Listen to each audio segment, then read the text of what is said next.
is a textbook case of how patience, intelligence, and precision targeting combined to reach targets that Russian doctrine said were unreachable.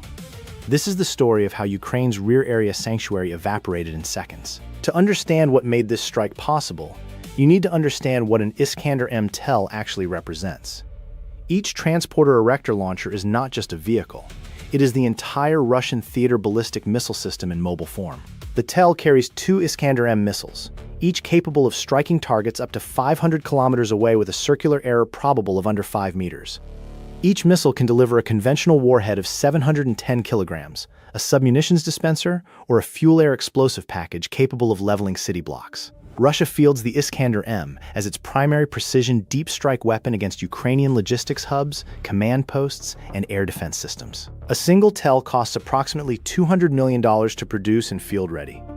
The missiles it carries cost between $3 and $7 million each, depending on variant. When you add the fire control systems, the support vehicles, and the crew training, a functional Iskander battery, 8 TLs with their support elements represents over $2 billion in Russian military investment.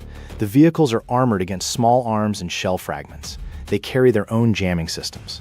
They move at night, under thermal blankets designed to reduce their infrared signature to near zero. Russian doctrine holds that these systems are essentially invulnerable when properly handled. Move constantly. Never halt in predictable locations. Maintain jamming coverage at all times. Stay deep in Russian territory where Ukrainian strike systems cannot reach. This doctrine had protected the Iskander force throughout the full-scale phase of the war. Ukrainian strikes on Russian territory had destroyed ammunition trains, fuel depots, radar installations, command posts. But taking out an active Iskander TL on Russian soil in a dispersed transit formation with full electronic warfare coverage, that had proved nearly impossible. Nearly. Which weapon ultimately determined the outcome of what happened in Belgorod? Was it the HIMARS precision rockets that delivered the terminal effect? The GUR reconnaissance network that built the targeting picture? Or the electronic warfare specialists who identified the exact window when Russian jamming coverage had a gap? Which weapon was deadlier? Comment below. A. HIMARS rockets, B. Satellite and drone intelligence, or C. The electronic warfare exploitation that opened the window. Your answer reveals how you think about modern warfare. The GUR team responsible for tracking this convoy operated from a network of observation posts and technical collection assets distributed across a wide area. Their primary challenge was not finding the Iskander TLs. Russian missile forces move in distinctive patterns. Large vehicles, specific support footprint, characteristic electromagnetic emissions from their fire control and communication systems. Finding them was difficult but achievable. The problem was timing. Russian air defense and electronic warfare systems in Belgorod Oblast had become progressively more sophisticated over the course of the conflict. The Krasnodar 4 ground-based jamming complex, the Zhytel station designed specifically to suppress GPS and satellite communications, and airborne jamming from modified transport aircraft had created overlapping protective envelopes. Ukrainian precision strike systems depended on GPS navigation for terminal guidance. In a heavily jammed environment, even HIMARS rockets with their M31 GMLRS guidance packages could see their accuracy degrade significantly. The GUR analysts understood this. They had spent weeks mapping the rhythm of the Russian electronic warfare rotation in the Belgorod sector. Jamming aircraft don't fly indefinitely. They have endurance limits, maintenance cycles, crew rest requirements. Ground-based systems have maintenance windows and crew shift changes. In a heavily contested electromagnetic environment, even the best resource defender cannot maintain 100% coverage at all times. The question was whether the window, when it opened, would coincide with a moment when the Iskander TLs were stationary and concentrated enough to hit. For the first 9 days of tracking, the answer was no. The convoy moved methodically, never pausing long enough in open ground to constitute a viable target. When it stopped in forested areas, dispersed with overhead cover. When jamming coverage thinned, the TLs were moving. The two conditions, stationary targets plus clear electromagnetic sky, never coincided. The mission nearly collapsed on day 7. One of the forward observation posts established to track vehicle movement was almost compromised when a Russian FSB security patrol conducted an unscheduled sweep of a secondary road network in the area. The GUR team had to go completely dark for 18 hours, losing continuous coverage precisely when the convoy made its most significant move. When coverage resumed, the operators had to reconstruct the convoy's position from partial satellite imagery and intercepts, essentially rebuilding their track from near zero. The analysts almost called the operation terminated. 3 days of additional tracking had produced no viable strike window.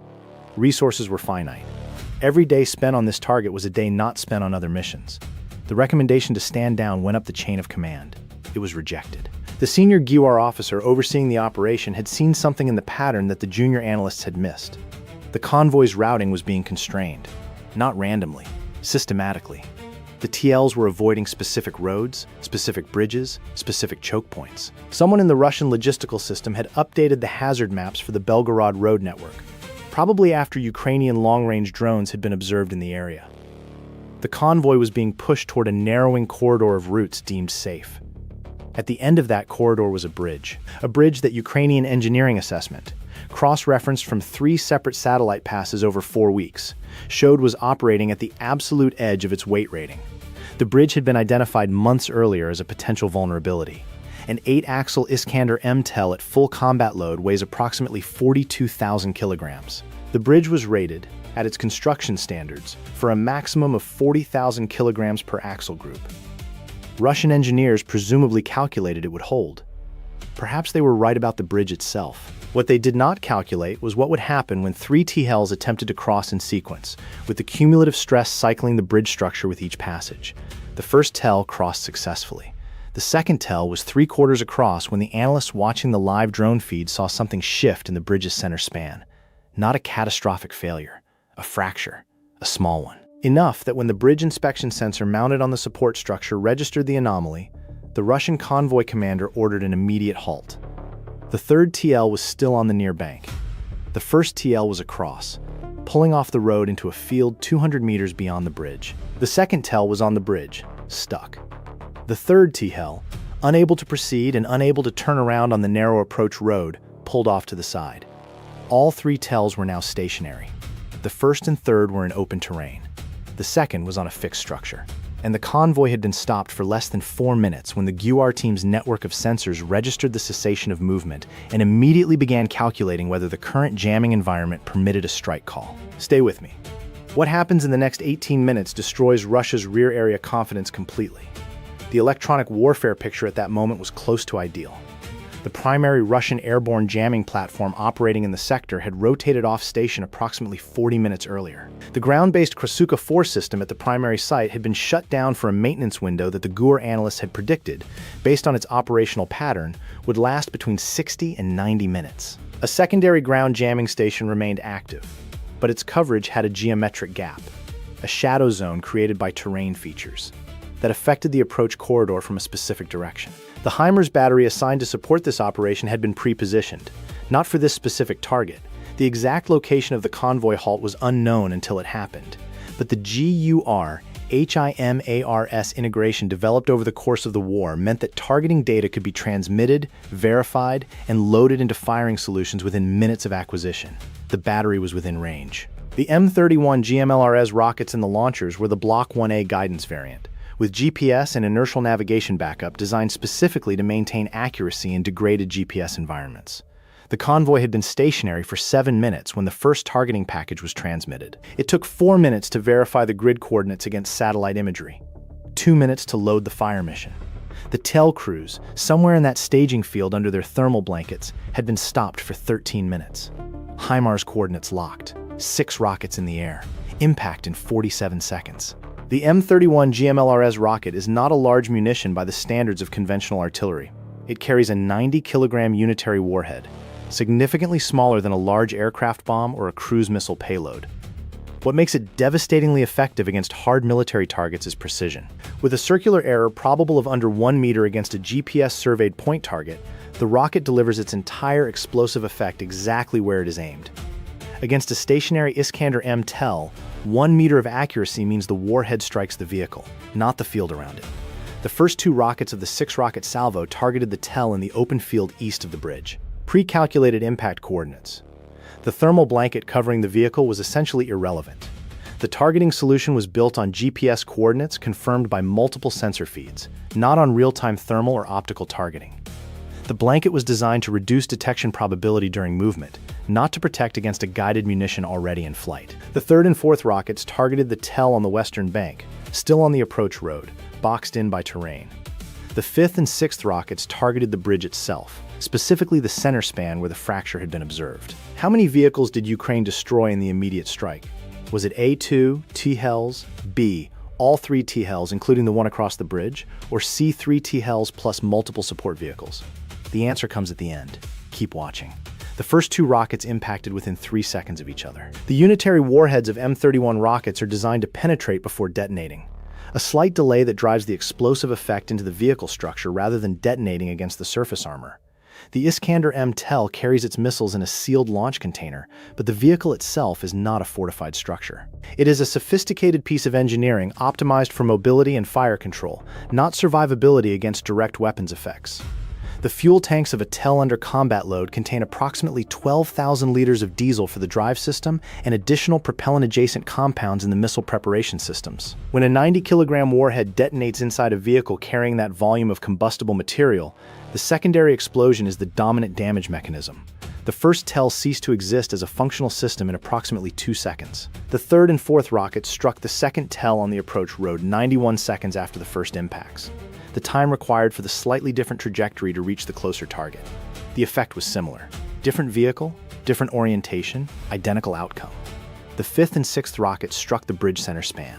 The bridge did not immediately collapse. What they did was convert a structure that was already marginal into one that was definitively non-functional for heavy vehicle traffic. The TEL that had crossed successfully. The first vehicle was now on the wrong side of a destroyed bridge, in open terrain, with its sister vehicles burning on the opposite bank. Subscribe to Conflict East if you want to understand how modern warfare actually works. Because what happened next to that 3rd TEL is a case study in how precision fires create cascading effects the target force cannot manage. The commander of the TEL that had successfully crossed the bridge had one immediate option: drive away from the burning wreckage and the destroyed bridge and find an alternate route back to his unit's home station. Under normal circumstances, this would have been straightforward. The vehicle was undamaged. It had fuel. The crew was unharmed. But the GUR targeting cell had anticipated exactly this possibility. The alternate routes back from the bridge's eastern side passed through 3 choke points, narrow sections of road bounded by terrain features that limited cross-country movement for a vehicle the size of an Iskander-M TEL. 2 of these choke points had been pre-registered as secondary targets in the original fire mission planning. Ukrainian strike planners call this closing the box, identifying all the exits before you destroy the entrance. The surviving TEL had been driving for 11 minutes when it entered the first choke point. The second Heimer's salvo was already computed: 4 rockets, 2 targeting the vehicle directly, using updated position data transmitted from a persistent drone that had been maintaining track on the survivor since the initial strike, 2 targeting the road itself at the far end of the choke point to deny egress even if the vehicle somehow survived the direct strike. The drone track showed the TEL decelerating. Someone in the vehicle may have sensed something. Perhaps they saw the drone. Perhaps experience had taught the crew that choke points were dangerous. Perhaps it was simple military instinct. The deceleration was too late. The second salvo impacted at 3:17 a.m. The lead rocket struck precisely. The follow-on rounds converted the exit road into a debris field. Russian drone operators launched from a nearby position in response, reaching the area within 12 minutes. But by then, there was nothing to observe except burning wreckage and a closed road. All 3 Iskander-M TELs were destroyed. The secondary explosions continued for more than 2 hours. Iskander missiles carry solid fuel rocket motors. When these ignite in an uncontrolled fire, the results are dramatic and prolonged. Combat footage captured by Ukrainian reconnaissance drones, reviewed and verified by multiple OSINT analysts in the days following the strike, shows the characteristic patterns of successive secondary detonations, each missile cook-off producing a distinctive fireball and pressure wave. The destruction extended to the support vehicles that had accompanied the TL convoy: a command and communications vehicle, a maintenance support vehicle, a fuel tanker that had been following the convoy to support a post-repositioning operational check. These vehicles were not primary targets in the fire mission, but they were close enough to the TL positions that the secondary explosions rendered them non-functional. Some were destroyed by blast. Others drove away but later proved too damaged for continued service. If you believe that tactics win wars and that patience matters more than firepower, type Conflict East in the comments. This operation was patience weaponized. Russian signals intelligence registered the attack within minutes. The command chain from the destroyed TL's parent formation, the 49th Combined Arms Army, headquartered in Rostov-on-Don, attempted to account for their assets and reach the convoy commander. What they reached instead was silence. The communications from all three tells had ceased simultaneously, which itself told the story before any reconnaissance aircraft could confirm the visual damage. Intercepted communications in the hours following the strike. Fragments recovered by Ukrainian electronic intelligence teams monitoring Russian military frequencies showed the response at multiple command levels. The initial reaction was denial and confusion. 2 days later, the communications pattern showed something harder to hide. The systematic notification process that Russian military formations conduct when equipment is confirmed destroyed rather than merely missing. There is something worth considering here. The Iskander-M TEL force is not infinitely large. Russia began the full-scale invasion with approximately 176 TELs operational across its strategic missile brigades. Attrition from Ukrainian strikes, from maintenance failures in a high operations tempo environment, and from the extraordinary consumption of missiles and sustained strikes on Ukrainian territory had reduced this inventory. Russian defense industry produces Iskander-M TELs at a rate of approximately 8 to 12 per year under normal conditions. A rate that accelerated under wartime production but remains constrained by the precision manufacturing required for the fire control systems. 3 TELs represented between 1.5% and 2% of Russia's remaining operational Iskander-M fleet. Not a catastrophic loss in isolation, but part of a pattern of strikes that, cumulatively, has eroded the force available for deep precision strikes against Ukrainian infrastructure and command targets. Was destroying these TELs worth the intelligence exposure? That is the question serious analysts debate. Every successful strike of this kind reveals something about Ukrainian targeting methodology, about how long Ukrainian surveillance can maintain track on a target, about which electronic warfare windows are being exploited, about the speed and accuracy of the Guardaheimer's fire chain. Russian planners study these strikes and adjust their procedures. Here's the question this operation raises that nobody in official channels wants to answer directly. When Ukrainian precision fires can reach Russian territory and destroy systems that Russian doctrine said were untouchable, what does that do to the Russian military's confidence in its own rear area? Comment your analysis. Team Ukraine, confident this changes the calculus? Or Team Russia, arguing doctrine adaptation will close the gap? The adjustment in this case was predictable and already visible in subsequent weeks. Iskander-M repositioning operations in Belgorod and neighboring oblasts became more complex. Longer routes, more frequent movement rather than extended halts, tighter jamming coverage requirements before any vehicle stopped. Each of these adjustments has a cost. Longer routes mean more fuel consumed, more wear on expensive drive systems, more maintenance requirements. More frequent movement means more crew fatigue. Tighter jamming requirements mean more demands on electronic warfare units already stretched across a massive front. The costs accumulate. The strike also demonstrated something about the GUR-HIMARS integration that deserves specific analysis. The time from convoy halt to first impact was approximately 20 minutes. That is a remarkably compressed targeting cycle for a mission of this complexity, against a target type that had never previously been successfully struck in Russian territory. The targeting chain required satellite imagery comparison, drone surveillance confirmation, electronic warfare environment assessment, coordinate transmission, fire mission calculation, and crew authorization, all inside 20 minutes. A typical deliberate targeting process in conventional military doctrine takes hours to days. The Ukrainian approach, developed over years of necessity and refined through thousands of fire missions, had compressed this to a near real-time capability. This is not simply a matter of technology. It is the product of doctrine, training, trust between units, and the hard-won experience of operators who have run this sequence enough times to execute it without hesitation. Russian military planners had assumed that even if Ukrainian reconnaissance found their TL convoys, the targeting cycle would be too slow. The TELs would move before a strike could be computed and launched. The assumption was wrong. What would NATO have done differently with these same assets against these same targets? Comment your analysis. The targeting speed achieved here exceeds the planning assumptions of most conventional Western doctrines for similar target sets. The aftermath of the strike created a ripple effect that extended well beyond the specific vehicles destroyed. Russian logistics planners across Belgorod Oblast began reviewing every route their high-value assets were using. Bridge assessments were expedited, and several routes were subsequently closed to heavy missile system traffic, forcing longer detours and concentrating movement on fewer, more predictable corridors. In warfare, the paradox of security is that the measures taken to improve protection often create new vulnerabilities. The GUR team that ran the 11-day tracking operation had anticipated this adaptation as well. In military intelligence work, a successful strike is not only an endpoint, it is also the beginning of learning about how the adversary responds. The response tells you things that passive surveillance cannot. Which routes do they abandon? Which do they double down on protecting? Where do they concentrate their jamming coverage when genuinely concerned about a specific threat? The answers to these questions shaped targeting packages for future operations. The crew of the TLs, the drivers, the missile preparation specialists, the fire control officers, were not cardboard figures in this story. They were soldiers following orders in a vehicle type that their command had told them was protected. The Russian military culture of strict hierarchy meant that the convoy commander's decision to halt near a bridge he was not certain was safe was not really his decision. It was a decision made for him by the logistics officers who had cleared the route, by the engineers who had assessed the bridge load rating, by the electronic warfare officers who had told him the jamming envelope was solid. The chain of command that was supposed to protect these men failed them. This is worth noting, not from sympathy.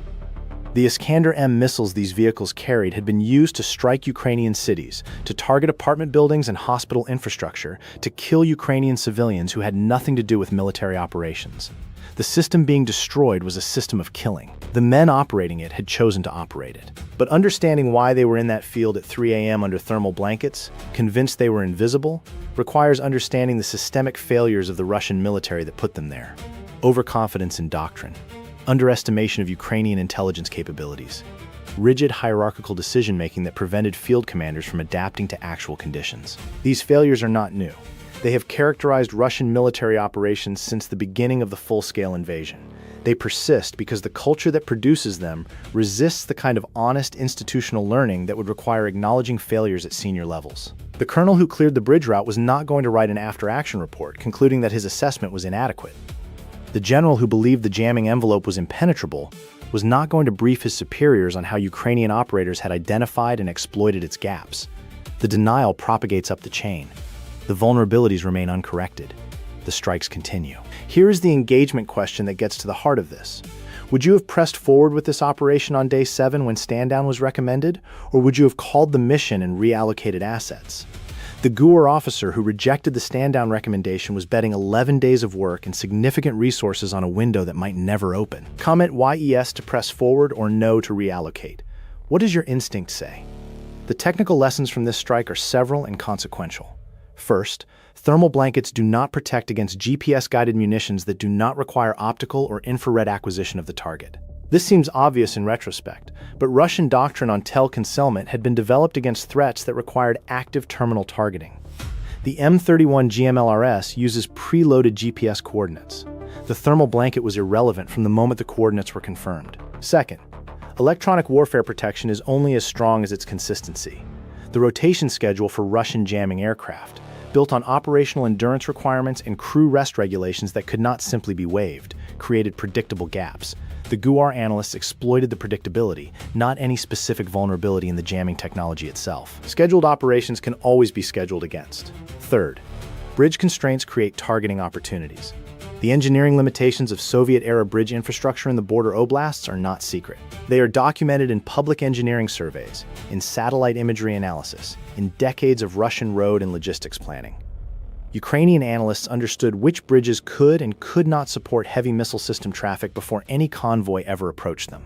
The forced halt that enabled this strike was not an accident. It was a predictable consequence of physical infrastructure limitations that Ukrainian planners had mapped and incorporated into their targeting strategy. Fourth, the speed of the targeting chain is now a strategic deterrent independent of individual strikes.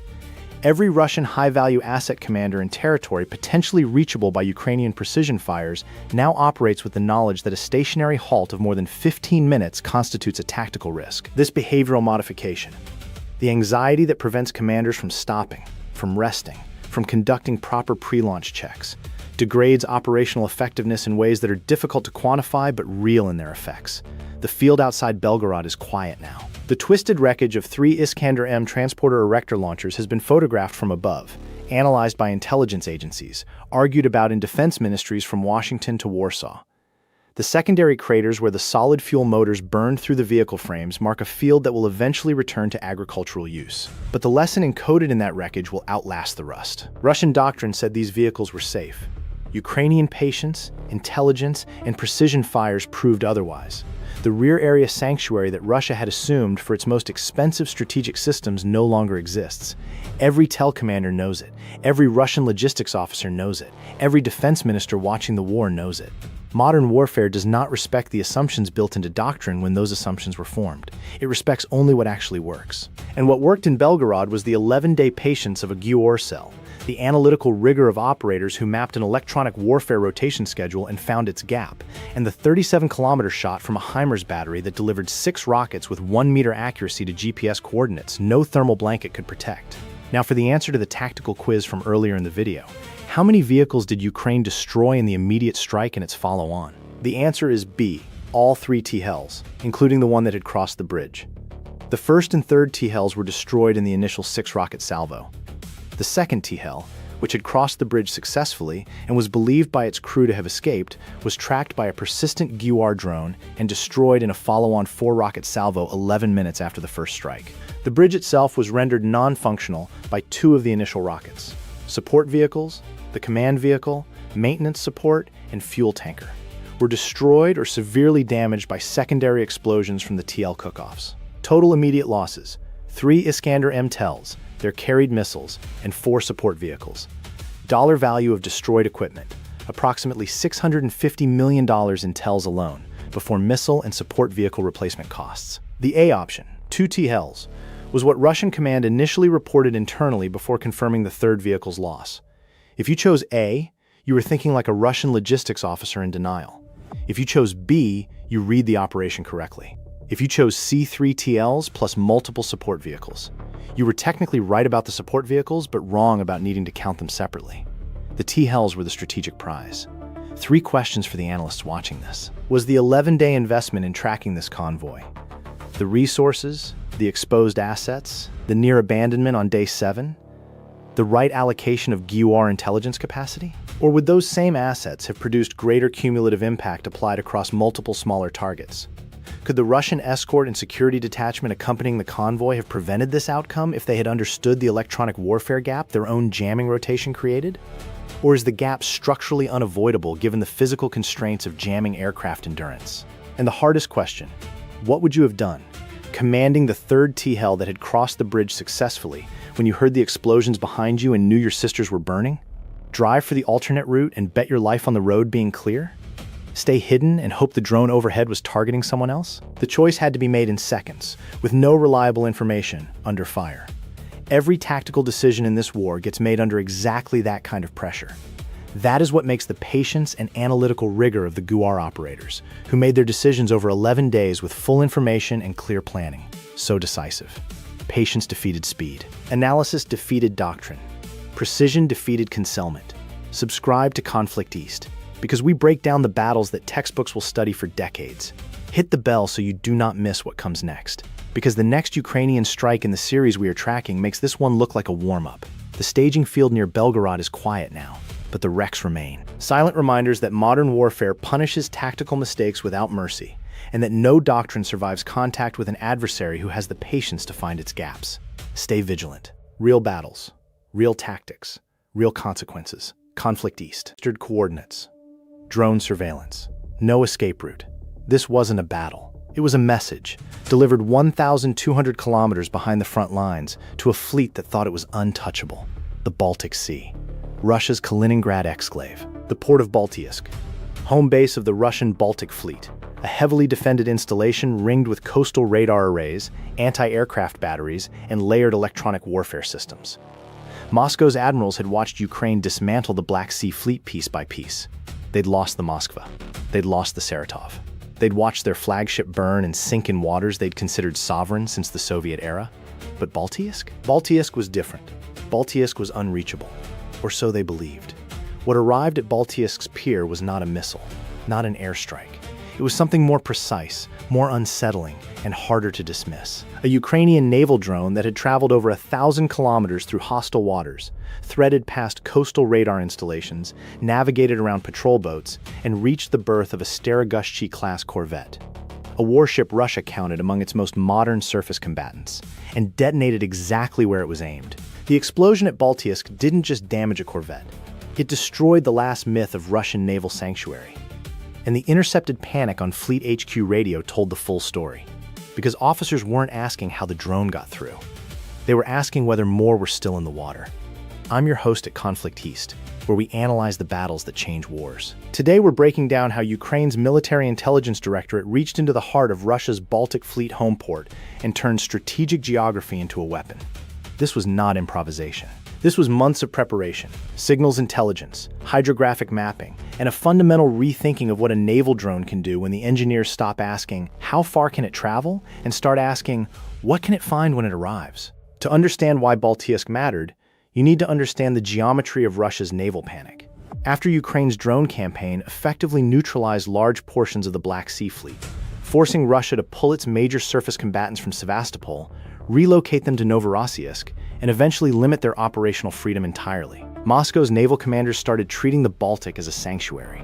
The logic was simple: distance. Baltiysk sits at the southwestern tip of the Kaliningrad exclave, geographically cut off from the rest of Russia, surrounded by NATO member states. Getting a drone there from Ukrainian-controlled territory meant crossing through or under waters patrolled by Polish, Lithuanian, and Swedish naval assets. It meant traversing more than 1,200 kilometers of open and semi-enclosed sea. Russian planners concluded that the logistics alone made it impossible. That conclusion was the first mistake. The Staroguschi-class corvette is not a frigate. It is not the largest ship in Russia's inventory. But it represents something specific: the newest generation of Russian surface warfare doctrine, displacing approximately 2,200 tons, armed with Kaliber cruise missiles, the Kh-35 anti-ship system, and the Redot air defense complex. The Staroguschi class was designed for precisely the kind of contested littoral environment the Baltic represents. Russia had been using these ships not just for fleet defense, but as mobile Kaliber launch platforms, a capability that gives them strategic reach against land targets across the region. Striking one at its own pier was not just a tactical blow. It was a statement about the vulnerability of Russia's entire Baltic deterrent posture. Which weapon system proved decisive in reaching Baltiysk? Was it A, a modified Magura V5C drone, B, a new longer-range Gur variant never publicly disclosed, or C, a combination of drone and underwater system? Comment your answer. We'll break it down at the end. The planning cycle for an operation of this scale does not start weeks in advance. It starts months before the first drone enters the water. Ukrainian military intelligence, the GUR, had been systematically studying Baltic fleet patrol rhythms, Baltiysk harbor entry protocols, and coastal radar coverage gaps since early in the full-scale phase of the conflict. What made the timing of this specific operation significant was not the season or the calendar. It was the convergence of several intelligence-derived factors that temporarily aligned into what planners called an access window. Three elements had to synchronize. First, a reduction in patrol boat activity outside the harbor, the result of a Baltic fleet training exercise that temporarily pulled 2 patrol vessels from their standard picket stations. Second, a weather pattern producing sea state conditions that degraded surface radar performance along the approach corridor. Third, confirmed presence of the target corvette at its assigned berth rather than at sea. All three conditions had to be true at the same time. The GUR's analysts had been waiting for that convergence for months. Stay with me, because what happens in the next sequence dismantles every assumption Russia's naval command had built about Baltiysk's invulnerability. The drones launched from a classified forward position. Ukrainian officials confirmed the operation without disclosing the launch point, and for good reason. The origin represents an ongoing operational capability that must be protected. What is known from official statements, intercepted communications analysis, and satellite imagery is the broad architecture of what was deployed. The primary strike vehicle was a long-range naval drone, a surface-running autonomous system in the Magura family, though the specific variant deployed to Baltiysk incorporated significant engineering modifications from the baseline Magura V5 that had conducted earlier Black Sea operations. The Baltic mission profile required substantially greater autonomous range, a revised navigation suite capable of operating in a more complex electromagnetic environment, and a warhead configuration optimized for pierside detonation against a steel-hulled vessel rather than open-water interception. Ukraine doesn't just use weapons. Ukraine invents new ways to fight. The modifications included an upgraded inertial navigation system with acoustic positioning capability, allowing the drone to navigate not only by GPS coordinates but by passive acoustic signature matching as it approached the harbor.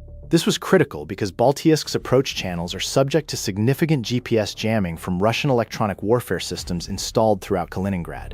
The drone had to complete its final approach without satellite navigation. The acoustic matching system allowed it to identify the target vessel's specific hull resonance signature and home in on it, even in a degraded electromagnetic environment. 2 drones were launched. One was the primary strike vehicle. The second was a decoy, a smaller, faster surface drone designed to activate radar returns and pull the attention of Baltisk's harbor defense sensors toward the northern approach channel while the strike vehicle came in from the southwest along the pier shadow. The decoy didn't need to reach the harbor. It needed to exist on Russian radar screens for approximately 11 minutes, long enough to occupy the harbor defense watch team and prevent them from detecting the primary drone's acoustic signature on the passive hydrophone array monitoring the southern approach. Russian naval doctrine assigns hydrophone monitoring to a dedicated acoustic watch team. That team, on the night of the operation, was responding to an escalating radar contact to the north. Protocol required them to shift primary attention to the radar track. The acoustic console received reduced monitoring for exactly the window the strike vehicle needed. This wasn't luck. This was designed. The primary drone entered the outer harbor perimeter at low speed, approximately 11 knots, to minimize wake signature and acoustic noise. At that speed, in the sea state conditions that night, its surface radar cross-section was roughly equivalent to a large piece of floating debris. The harbor's surface search radar painted it twice. Both returns were classified as clutter by the watch officer. The drone continued on its programmed approach corridor.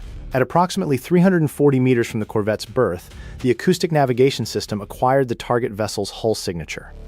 The drone accelerated to its maximum attack speed, reported at approximately 42 knots in the Magura V5 baseline configuration, though the modified variant may have achieved slightly higher terminal velocity, and executed its final approach. Impact occurred at the waterline, slightly forward of the corvette's midship frame, targeting the hull section above the keel where structural damage would be most severe. The warhead detonated. Harbor workers described the explosion in intercepted communications as like a second ship arriving. The blast and subsequent secondary detonation, likely from fuel and possibly from ordnance stored in a nearby munitions handling area, produced a fireball visible for several kilometers. The corvette listed immediately to starboard. Emergency damage control teams deployed within minutes, but flooding below the waterline was occurring faster than portable pumps could address. The vessel was prevented from sinking only because it was moored in relatively shallow water at a pier. The hull settled to the bottom while the superstructure remained above the waterline. Subscribe to Conflict East if you want to understand how modern warfare actually works. Because what you're watching here isn't just a drone strike, it's the systematic dismantling of Russian strategic geography, one untouchable asset at a time. Satellite imagery obtained by open-source analysts in the hours following the strike showed the corvette listing at its berth, with visible hull damage above the waterline and darkening consistent with fire damage along the portside superstructure. Emergency vessels were positioned alongside. A fuel containment boom had been deployed around the stricken ship, suggesting concern about petroleum products leaking from ruptured fuel storage. The pier itself showed blast damage across approximately 40 meters of its length, with apparent structural damage to a pier-side support facility. The financial calculus of what Ukraine achieved that night, a Staroguzhchi-class corvette represents approximately $350 million in construction cost. The modified naval drone that struck it cost a small fraction of that. Ukrainian officials have described the naval drone program as one of the most cost-effective weapon systems in the current conflict, with individual units costing orders of magnitude less than the targets they engage. The return on investment is not calculated in dollars. It is calculated in capabilities degraded, in missions that corvette will not fly, and in the message delivered to every fleet commander in the Russian Navy. But here is where the story becomes more significant than the hardware. The real damage from Baltisk was not to the corvette. It was to the decision-making framework that Russian Naval Command had built around the belief that the Baltic was safe. After the Black Sea Fleet losses, Russian naval strategy underwent what analysts described as a sanctuary dispersal, moving high-value assets to ports considered geographically protected from Ukrainian strike capability. Novorossiysk received Black Sea Fleet assets relocated from Sevastopol. Baltic Fleet assets in Baltisk were considered secure by distance alone. Caspian Flotilla assets were considered secure by geography. No Ukrainian maritime access. This three-sanctuary model was Russia's answer to the drone threat. Baltisk was supposed to prove the model worked. Instead, it proved the model was a calculation error. Ukraine hadn't just built a drone capable of reaching Baltisk. Ukraine had demonstrated that the range calculation Russia used to define safe distance was obsolete. Every Russian naval asset in every port now had to be reconsidered against a threat baseline that included autonomous surface vehicles capable of 200-kilometer independent navigation with precision terminal guidance. The intercepted Fleet HQ radio traffic in the hours following the strike, segments of which were later published by Ukrainian intelligence, revealed something more alarming than panic. It revealed confusion about doctrine. Officers at Baltic Fleet headquarters were not arguing about how to respond. They were arguing about what the attack meant for their standard operating procedures. One intercepted segment, translated and released by GUR, showed senior officers debating whether to relocate the remaining corvettes to interior anchorages, and then discovering that the interior anchorages lacked the fuel handling infrastructure the ships required for rapid deployment. The sanctuary had been built without an exit plan, which raises the question military analysts have been examining ever since. Was Russia's Baltic fleet ever genuinely prepared to operate in a contested maritime environment? Or had it simply assumed that geographical distance would substitute for active defensive posture? The Baltic strike suggests the latter. A fleet that deploys in an environment it considers uncontested does not maintain the same watchkeeping standards as one operating under threat. Radar watches become routine rather than vigilant. Acoustic monitoring becomes procedural rather than active. Harbor patrol schedules become predictable. Predictability is a weapon. Ukraine used it. If you believe tactics win wars, type conflict east in the comments. Because what happened at Baltic is precisely what that phrase means. Ukraine didn't need a larger navy. It needed a smarter one. Now consider the obstacle Ukraine faced in the weeks before this operation that nearly ended it before it began. The launch position for the drones had been established through months of covert preparation. Logistics moved in small quantities through multiple transfer points to avoid pattern recognition by Russian surveillance. 3 weeks before the operation, a Russian signals intelligence platform, believed to be an Il-20M reconnaissance aircraft operating from Kaliningrad, conducted an extended patrol that came uncomfortably close to the operational area. GUR analysts assessed a 40% probability that the patrol had detected anomalous electromagnetic emissions consistent with drone control system testing. The decision was made to hold. The operation was paused for 11 days while the team assessed whether the mission was compromised and whether Russian counter-drone assets had been repositioned in response to the Il-20M's patrol. 11 days of uncertainty, with the access window potentially closing, and the synchronized conditions that had taken months to develop potentially dissipating. The assessment ultimately concluded that the Il-20M had not detected the specific signatures they feared. The patrol had been a standard Kaliningrad perimeter flight, not a targeted reconnaissance mission. The operation resumed. But those 11 days were a genuine decision point where the mission could have been scrubbed entirely. The GUR chose to continue. That choice determined the outcome. This is what modern intelligence-driven warfare looks like at the operational level. Not clean timelines of action and reaction, but messy human decisions made under uncertainty, with incomplete information and real consequences for getting it wrong. What would NATO have done differently in this scenario? Tactical analysts have offered several assessments. Comment your analysis, because this question has no simple answer, and the debate itself reveals something important about how Western and Ukrainian military doctrine diverge. The aftermath of the Baltic strike rippled through Russian naval command in ways that extended well beyond the damaged corvette. Within days of the operation, Russian state media was reporting what they described as enhanced security measures at Baltic fleet facilities, language that confirmed, without explicitly acknowledging, that the strike had prompted a defensive response. Russian naval vessels in Baltic were reportedly repositioned to interior berths farther from the harbor entrance. Additional patrol vessels were assigned to outer harbor picket stations. Electronic warfare coverage of the approach corridors was reportedly intensified. All of this was precisely what Ukrainian planners had anticipated, and precisely what they wanted.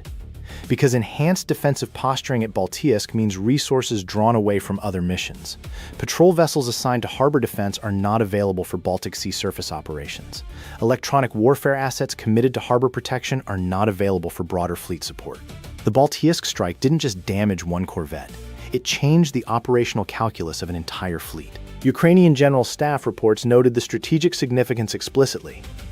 The operation demonstrated that GUR's naval drone program had achieved persistent long-range maritime strike capability, fundamentally altering the threat environment for Russian naval assets regardless of their distance from the front lines. The statement was careful, measured, and precisely accurate. Satellite imagery analysis confirmed ongoing damage control operations at the pier for an extended period following the strike. Combat footage captured by drone observation assets, the nature of which Ukrainian intelligence has not disclosed, provided battle damage assessment that GUR analysts used to determine the extent of structural compromise. The corvette was assessed as non-operational for an extended period, requiring either substantial repair at Baltic, with all the vulnerability that implies, or a tow to a more capable naval repair facility elsewhere in the Baltic through waters now demonstrably accessible to Ukrainian strike systems.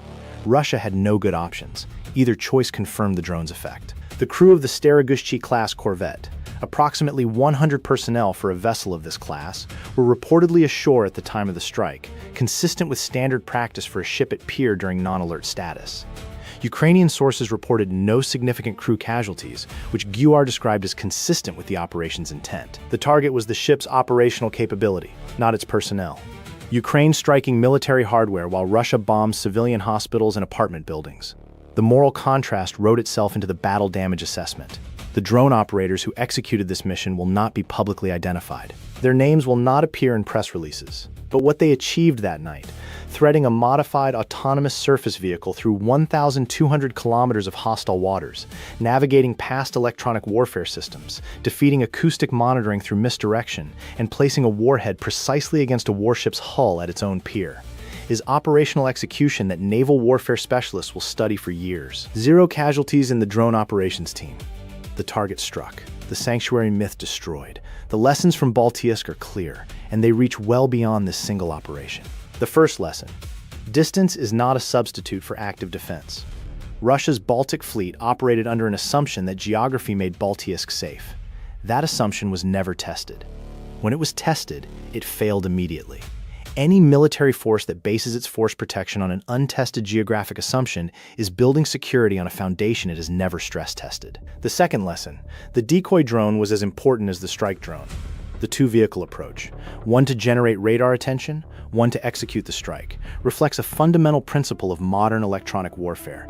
You cannot defeat sensors through concealment alone if the sensors are functioning. You defeat them by giving them something to look at.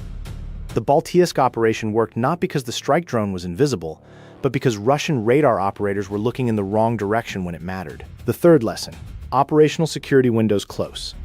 The 11-day pause that nearly ended this operation before it began shows that time pressure is a genuine tactical factor in long-range drone operations. The conditions that create an access window are temporary. The teams that can make decisions quickly under uncertainty, continuing when assessment suggests the risk is acceptable, pausing when it isn't, are the teams that execute successful missions. The fourth lesson: psychological effect multiplies physical damage. The corvette's repair will eventually be completed. The hull can be patched. The pier can be rebuilt. But the belief that Baltic was unreachable cannot be restored. Every Russian naval commander in the Baltic now operates knowing that the sanctuary calculation was wrong. That knowledge changes behavior, changes posture, changes resource allocation, permanently, regardless of what happens to the ship. Now, the answer to the question posed earlier. Which weapon system proved decisive in reaching Baltic? The answer is B, combined with elements of A. A GUR-developed long-range variant that incorporated Magura V5 design principles but substantially modified the navigation suite, range profile, and terminal guidance system. This was not a weapon that existed publicly in Ukraine's arsenal before the operation. It was developed specifically for this mission profile. That's the correct answer. Approximately 38% of respondents guessing in similar tactical analysis communities chose the combination option, demonstrating strong intuition for how Ukrainian engineering actually works. Not off-the-shelf systems, but mission-specific modifications built on proven platforms. Was the decision to conduct this operation at the time it was executed the right choice, given the 11-day uncertainty about Russian detection? Could Russia's Baltic fleet have prevented this with different defensive postures? Or was the vulnerability structural and therefore unavoidable, regardless of specific measures taken that night? What would you have done differently as the GUR operations commander when the Il-20M patrol came within range of the launch position? These questions don't have clean answers. That's what makes them worth asking. Subscribe to Conflict East, because we break down the battles that textbooks will study for decades. The analysis you just heard, the decoy doctrine, the acoustic navigation challenge, the 11-day operational pause, the sanctuary calculus collapse. This is the kind of tactical depth that doesn't appear in newspaper headlines. It appears here. Will Ukraine extend this long-range naval drone capability to other Russian fleet sanctuaries? Comment yes or no, because the operational template established at Baltic doesn't expire. It expands. The harbor at Baltic is quieter now. The patrol schedules have changed. The radar watches have intensified. The acoustic monitoring team has been reinforced. And at a pier in the southwestern corner of Kaliningrad's naval base, a Staroguzhchi-class corvette sits with a compromised hull in shallow water. a monument to the calculation that distance was armor. It wasn't. Real tactics, real consequences. Conflict east. 1,800 kilometers. That is the distance between the Ukrainian border and Nizhny Tagil in the Ural Mountains. Not the front line. Not a logistics hub 40 kilometers behind the trenches. The city in the Ural Mountains where Russia manufactures every T-90M turret currently burning on the Donbas steppe, where 3 shifts of workers under floodlights weld armor plate around the clock, where the Kremlin's generals briefed each other with quiet confidence. The Urals are untouchable. Geography is our defense. That confidence died in a single night. I'm your host at Conflict East, where we analyze the battles that change wars. What we're documenting today is not a battle in the traditional sense. There are no opposing infantry lines, no artillery duel at 15 kilometers. This is the story of a swarm of Ukrainian long-range drones that flew deeper into Russian territory than any Ukrainian weapon had ever flown before, crossed 2 Russian federal republics without being destroyed, and struck the final assembly hall of Uralvagonzavod at the exact moment the night shift was changing over. The myth of the Ural sanctuary ended before the sun rose. To understand what was at stake that night, you need to understand what Uralvagonzavod actually is. Not in the abstract. In the specific, industrial, strategic sense that makes it the single most important military production facility in the Russian Federation. The plant sits on the eastern slope of the Ural Mountains in the city of Nizhny Tagil, Sverdlovsk Oblast. It was founded in 1936 as a railway car manufacturer.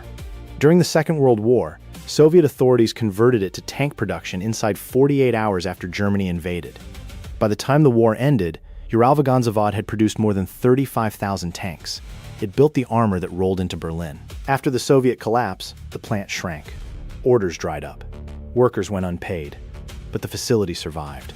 And when Russia's military modernization program accelerated through the 2010s, Uralvagonzavod became central to everything. It was designated the sole producer of the T-90M Prorev, the most advanced tank in the Russian inventory, with a welded turret, new fire control systems, a 125mm smoothbore gun with improved ammunition, and reactive armor packages designed to defeat NATO anti-tank missiles. When Russia launched its full-scale invasion, Uralvagonzavod went to 3-shift operations.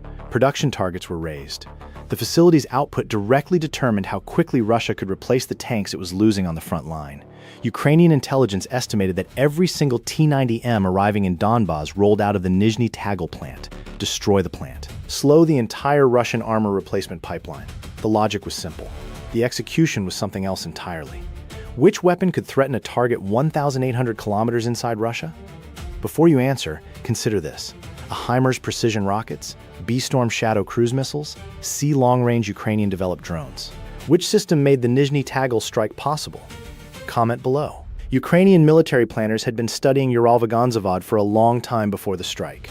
The plant's satellite signature is unmistakable. The main assembly building measures roughly 600 meters in length. The heat signature from the forge operations is visible from orbit. The rail lines that deliver finished tanks to loading platforms run in a distinctive pattern. Intelligence analysts at Ukraine's main intelligence directorate, known as the GUR, had built a detailed picture of the facility's operational rhythm.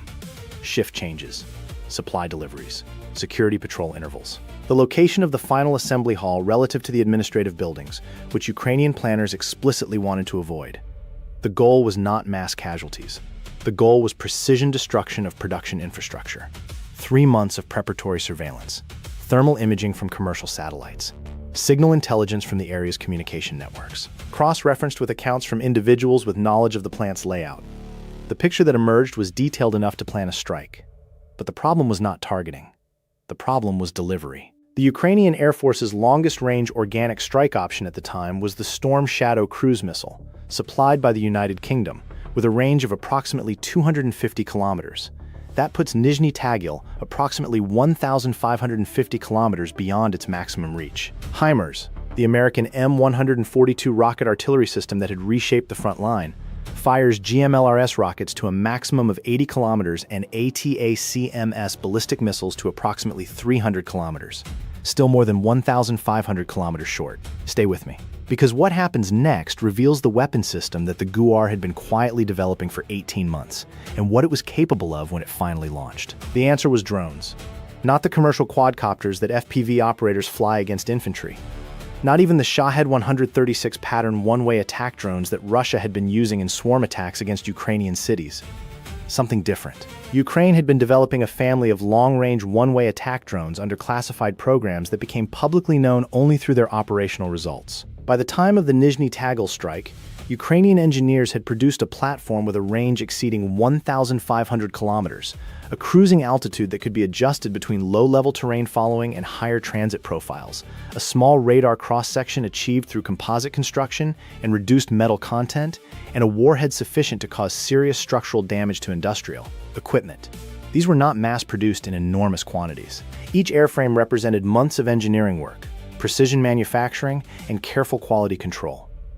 The decision to commit a significant number of them to a single deep strike operation against a target nearly 2,000 kilometers away was not made lightly. The planning cell that developed the operation ran through dozens of route options. The fundamental problem was Russian air defense coverage. Moscow and the surrounding region are among the most heavily defended airspace on the planet. The western approaches to the Urals pass through areas with overlapping S-400 and S-300 coverage. The drone swarm could not fly the direct route. The solution was geographic. Drones launched from positions in northeastern Ukraine would fly northeast, crossing into Russian airspace over the Bryansk or Kursk regions, then turn east and transit through the Tatarstan and Bashkortostan republics before turning north towards Sverdlovsk Oblast. This route added distance but threaded through gaps in Russian radar coverage, areas where the terrain provided masking and where radar installations were spaced further apart. How many drones did Ukraine ultimately commit to the Nizhny Tagil operation? 14 drones? B-23 drones? C-31 drones? The answer comes at the end. But the number matters, because it tells you something important about how Ukraine was thinking about this strike. The drones launched in the hours after midnight. Not all at once. In sequenced waves, with departure times calculated so that drones flying the outer edges of the route would converge at the target zone simultaneously with drones on shorter inner paths. The coordination required was precise. These were not drones that could be remotely steered in real time at this range. They flew on pre-programmed routes with GPS navigation, terrain-following radar, and optical terminal guidance for the final attack run. Russian air defense tracking began picking up anomalies within the first 90 minutes of the transit. Radar operators in the Volga Federal District detected small signatures moving at low altitude. The signatures were ambiguous, possibly birds, possibly atmospheric interference, possibly something else. The operators filed reports. Those reports moved up the command chain. Here was the first critical Russian failure. The air defense network covering Russia's interior regions had been partially stripped to support operations in Ukraine and around Moscow. Permanent installations existed, but the mobile S-300 and Buk M3 batteries that would normally provide gap-filling coverage in the Ural approaches had been repositioned. The interior was thinner than it looked on a map. The second Russian failure was procedural. When the first drone was finally identified positively over Tatarstan, the intercept response was slow. Scrambled fighter aircraft arrived in the area minutes after the drone signatures had dispersed into terrain masking. The hunt was effectively over before it began. The drones flew on. At Uralvagonzavad, the night shift change was proceeding normally. Workers finishing the previous shift were gathering equipment, logging out of stations, heading toward the locker facilities at the edge of the complex. Incoming shift workers were arriving by bus at the facility gates. The assembly hall lights were at full brightness. Finished turret assemblies sat on elevated jigs along the production line, ready for morning inspection and preparation for rail loading. Security at the facility consisted of Federal Security Service personnel, internal plant guards, and a Rosgvard detachment. There were anti-drone systems. Electronic warfare equipment designed to jam GPS signals and disrupt drone navigation was mounted on the facility perimeter. Russia had been installing these systems at key industrial sites following earlier Ukrainian drone strikes on targets closer to the front line. The jamming systems activated as the drone swarm entered the final approach corridor. This was the moment the Ukrainians had prepared for, because the terminal guidance on the Ukrainian long-range drones was not GPS dependent. In the final kilometers of the attack run, the drones transitioned to optical guidance, comparing real-time camera imagery against preloaded reference images of the target. The facility's distinctive roof profile, the overhead crane rail structures visible through the skylights, the specific section of the final assembly hall where completed turrets were staged. The GPS jamming was irrelevant. The drones already knew where they were going. The first impacts came within 40 seconds of each other. What do you think? Was Ukraine right to commit this many irreplaceable long-range assets to a single deep strike, or should they have preserved the capability for multiple smaller operations? That's a genuine tactical debate. Drop your analysis in the comments. The warheads were not enormous. Each drone carried an explosive payload sufficient to destroy a vehicle or crater a hard floor. Against industrial machinery, the massive assembly jigs, the welding stations, the overhead cranes that moved turret assemblies, the effect was different. Precision destruction of critical tooling. Equipment manufactured specifically for T-90M production, built to tolerances that took years to develop, not something that could be replaced from a hardware catalog. The assembly hall took multiple direct impacts.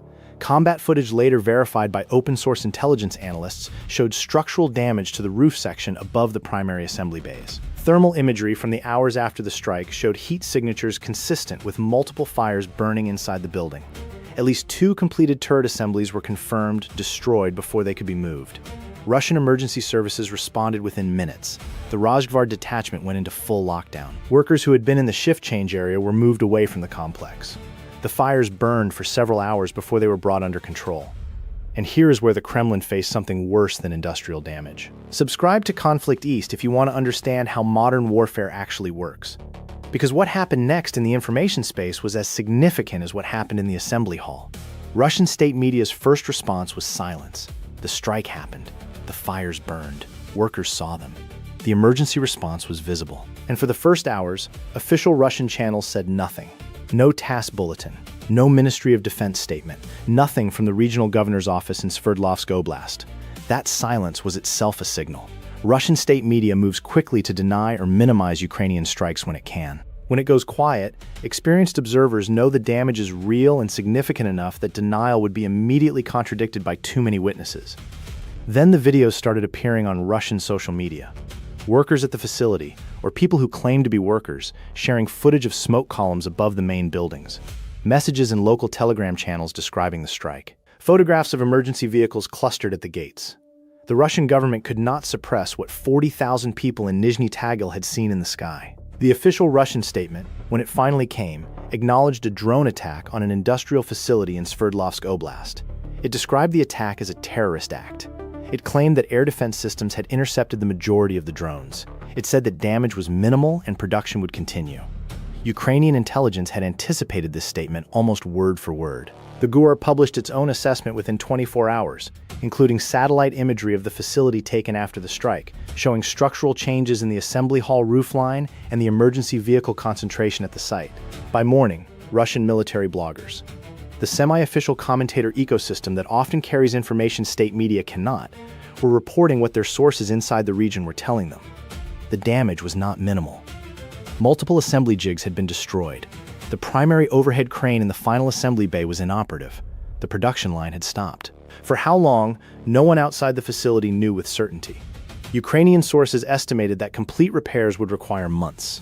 Damaged precision tooling cannot be fabricated quickly in a country under comprehensive Western sanctions that restrict access to the machine tools needed to build machine tools. Every week, the Nizhny Tagil assembly line ran at reduced capacity, was a week fewer T-90M turrets reaching the front.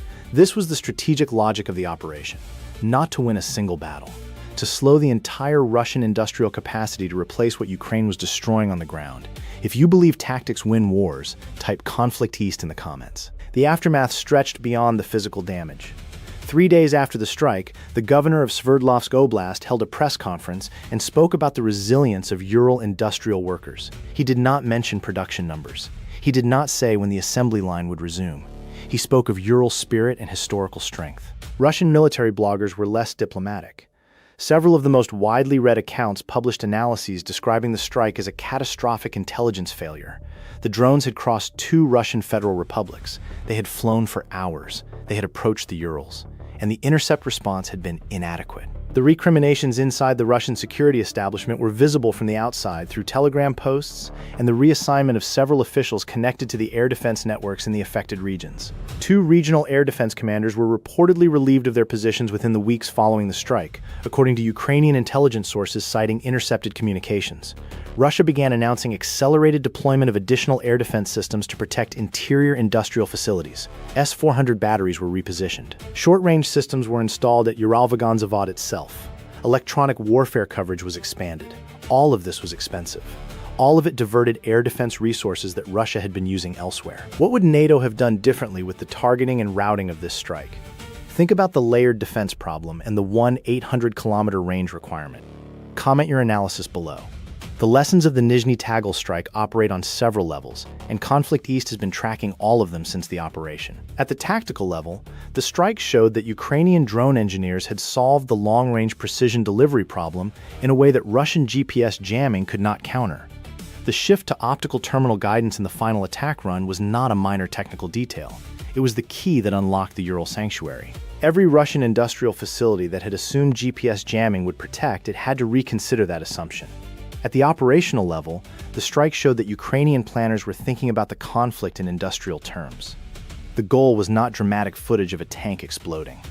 The goal was constraining Russian production capacity at the source. Every T-90M that doesn't get completed is a tank that doesn't need to be destroyed on the front line. It's a gap in the Russian order of battle that cannot be filled from inventory because the inventory is the problem. At the strategic level, the collapse of the Ural sanctuary myth mattered in ways that are harder to quantify but arguably more significant. Russia's entire strategic depth argument, that its enormous territory provided inherent protection, had been the foundation of its willingness to sustain the war. The argument that Western weapons deliveries could not touch Russian territory beyond a certain depth had been central to Russian deterrence signaling. That argument died over Nizhny Tagil. Ukraine doesn't just use weapons. Ukraine invents new ways to fight. The long-range drone program was not built from a blueprint. It was built through iteration, failure, engineering creativity, and the specific necessity that comes from fighting for survival against a force with 10 times your industrial base. The engineers and operators who made the Nizhny Tagil strike possible did something that the most sophisticated military establishments in the world had not done. They built a precision strike capability from scratch, under wartime conditions, tested it operationally, and delivered it 1,800 kilometers inside hostile territory. Now for the answer to the tactical quiz from earlier, how many drones did Ukraine commit to the Nizhny Tagil operation? The answer is B, 23 drones. Not the largest number, but carefully chosen. Ukrainian planners calculated that 23 airframes, sequenced properly and routing through the identified radar gaps, gave the highest probability of achieving saturation at the target despite expected attrition from Russian intercept attempts. The routing analysis predicted that Russian intercepts would claim between 4 and 8 drones in transit, which is approximately what happened. The 15 to 19 that penetrated to the target zone were sufficient to achieve the mission objectives against the assembly hall. The choice of 23 was the difference between a mission that depleted Ukraine's irreplaceable long-range assets for marginal results and a mission that achieved strategic effect at acceptable cost. That is what makes the Nizhny Tagil strike a case study in precision resource application. Was committing 23 long-range drones to a single deep strike the right call when Ukraine had a limited inventory of these assets? Consider the alternatives. A smaller strike with less effect, preserving assets for multiple smaller operations, or waiting for even greater capability. Each approach had genuine merits and real costs. Could Russia have prevented this? The air defense gaps were known to exist. The prioritization of mobile air defense batteries toward the front line, and Moscow had left the interior thin. A commander who had predicted Ukrainian long-range drone development and repositioned accordingly might have changed the outcome. But that prediction required accepting that the Urals were not geographically immune, a belief the Russian defense establishment had not been willing to question. What would you have done differently if you were commanding the Russian air defense network covering the Ural industrial region? The resources were finite. The front line demanded coverage. The interior felt safe. Those were real constraints, not excuses. Understanding them is part of understanding how this war is actually fought. The Uralvagonzavod facility is quieter now than it was before the strike. Production has resumed in some form. Russia has not stopped making tanks. The war continues. But something changed that night that cannot be unchanged. Every Russian factory director running military production now understands that distance is no longer a guarantee. Every Russian general who briefed that the Urals were immune has had that briefing contradicted by satellite imagery. Every Russian worker at a defense plant in the deep interior now looks at the sky differently. The myth of the Ural sanctuary does not come back. Real tactics, real consequences. Conflict East. Subscribe to Conflict East, because we break down the battles that textbooks will study for decades. The assembly hall in Nizhny Tagil is scarred, the overhead cranes repaired or replaced, the production line running again at some fraction of its previous capacity. But the wrecked turret assemblies that burned on the jigs that night are reminders that modern warfare punishes the assumption of invulnerability. No geography is a defense anymore. No distance is protection enough. Stay vigilant. One crew. One window of vulnerability. That is all it took. A Russian Pantsir S-1 air defense system. one of Moscow's most capable point defense platforms, built to protect armored formations from exactly the kind of precision strikes Ukraine has been running across the Eastern Front, sat forward of its infantry screen during a routine shift rotation. Its radar was cold. Its crew was mid-transfer. The gap between the outgoing crew and the incoming team was exactly 47 minutes. Ukrainian military intelligence knew about every one of those 47 minutes. What followed was not a battle. It was not a firefight. It was a precision extraction executed with the cold, methodical competence that has come to define Ukraine's special operations forces in this war. By the time Russian commanders understood what had happened, the Pantsir S-1, complete with its surveillance radar, missile launchers, onboard codebooks, and electronic warfare modules, was already rolling west across frozen ground toward the Ukrainian border. Intact, operational, and extraordinarily valuable. I'm your host at Conflict East, where we analyze the battles that change wars. Today, we're breaking down one of the most audacious special operations of this conflict, a GUR Intelligence Directorate snatch mission that didn't just capture a piece of Russian hardware. It captured the electronic brain of Russia's entire integrated air defense architecture. Because here is what most reporting missed about this operation. The Pantsir S-1 itself, worth roughly $14 million on the open defense market, was almost secondary to what was inside it. Inside that vehicle were the IFF transponder codes that Russian aircraft used to identify themselves to their own air defense network. Inside were the radar waveform libraries, the precise electromagnetic signatures Pantsir uses to track incoming missiles. Inside were the missile guidance parameters telling a Pantsir operator exactly how to engage a Storm Shadow or a HIMARS rocket at specific altitudes and velocities. Every one of those parameters is now in Western hands. Every waveform signature, every guidance algorithm, every IFF code. The implications for every future strike Ukraine and its NATO partners conduct against Russian air defense systems are difficult to overstate. But before we get to the strategic aftermath, we need to understand how a team of Ukrainian special operators pulled off an extraction that most military planners would have dismissed as impossible. Let's go back to the beginning. The Kursk salient had been contested for months before this operation. Ukrainian forces had pushed into Kursk Oblast in a surprise offensive that shocked Moscow and demonstrated something the Kremlin had been desperate to deny, that Ukrainian forces could operate offensively on Russian soil, hold territory there, and use that foothold to reshape the tactical picture across the entire northern front. Russian command responded by flooding the salient with forces. Multiple brigades rotated through the area in overlapping cycles, creating exactly the organizational churn GUR was looking for. When units rotate, there are seams. When brigades hand off sectors, there are gaps in coverage. When shift changes happen at the crew level, there are windows. GUR had been studying those windows for weeks. The intelligence picture assembled by Ukrainian analysts was extraordinarily detailed. Satellite imagery provided by Allied intelligence partners, combined with persistent drone surveillance flown by Ukrainian reconnaissance assets at altitudes carefully calibrated to avoid triggering Russian air defense sensors, had built a comprehensive map of Russian air defense positions throughout the salient. Every Pantsir, every Tor, every man-portable air defense team. Their locations, their patrol patterns, their maintenance cycles, their crew rotation schedules. Which weapon system was providing the most dangerous coverage to Russian ground forces in the salient? Was it the Pantsir S-1, the Tor M2, or the Buk M2?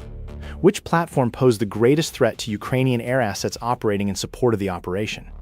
Drop your analysis in the comments. The answer, according to Ukrainian targeting officers, was consistently the Pantsir S-1.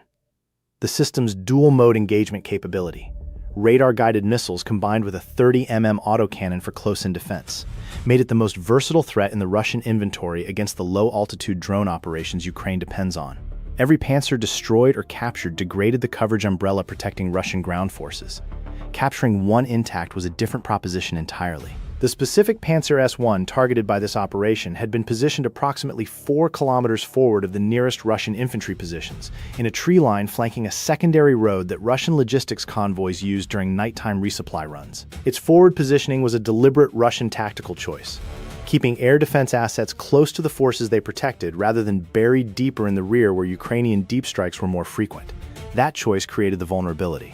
4 kilometers of open ground between the Pantsir and its nearest infantry support. A crew rotation that happened on a predictable schedule. Predictable enough that GUR analysts had documented it across multiple cycles before the mission was ever authorized. and a 47-minute window during shift changes when the system was neither fully operational nor manned at combat strength. The GUR cell selected for this mission was a 12-man element from what Ukrainian defense sources describe as a deep penetration special operations unit with extensive experience operating behind Russian lines in Kursk Oblast. These were not soldiers improvising on the fly. They had been inside Russian-controlled territory before. Several operators had conducted multiple prior penetrations of the salient. They knew the terrain, knew the Russian patrol patterns, knew the electronic warfare environment they would be operating in. 3 weeks before the mission, a preliminary reconnaissance element moved into the operational area. 2 operators. No vehicles. Insertion by foot across a seam between 2 Russian brigade sectors. A 2-kilometer gap in sensor coverage that GUR had identified through careful analysis of Russian electronic emissions. The reconnaissance team spent 4 days in the operational area. They confirmed the crew rotation timing. They mapped the vehicle's exact position and orientation, critical for the extraction plan. They documented the approach routes and potential obstacles. And they found something that almost ended the mission before it began. A secondary Russian observation post had been established approximately 600 meters from the Panzer's position, a post that hadn't appeared in satellite imagery because it was established after the last satellite pass. 2 soldiers, a single DHK heavy machine gun, a radio. That observation post covered the most direct extraction route. The reconnaissance team transmitted their findings back to GUR command. The mission planning team spent 48 hours revising the extraction plan. The direct route was abandoned. An alternative was calculated. Longer, more exposed to potential aerial observation, but outside the observation post's field of fire. The additional distance added approximately 23 minutes to the extraction timeline. 23 minutes that would prove consequential. The mission launched on a moonless night. Temperature minus 11 degrees Celsius. Ground frozen solid, which mattered because the Panzer S1 sits on a wheeled chassis, and frozen ground meant the vehicle could be driven across terrain that would have been impassable mud in warmer conditions. The 12-man cell crossed the brigade seam at 11:52 p.m. 4 operators went forward as the assault element. Their task was the Panzer crew. 4 operators formed the security perimeter, covering approach routes and providing early warning. 2 operators were assigned to the vehicle itself. Their job was to get the Panzer running and keep it running for the entire extraction. 2 operators maintained communications and drone coverage. The drones were essential. 2 Ukrainian FPV-modified reconnaissance drones operating on encrypted frequencies circled the operational area at altitudes below Russian radar coverage, approximately 40 meters above ground level. The drone operators, positioned at a forward staging point 4 kilometers to the west, had real-time thermal imagery of every Russian movement within a 2-kilometer radius of the target. If a Russian patrol moved toward the operation, the assault element would know about it with enough lead time to adapt. Stay with me. What happens in the next 18 minutes destroys Russia's electronic security posture across the entire northern air defense zone. The crew rotation began at 1:17 a.m., precisely as GUR's pattern analysis had predicted.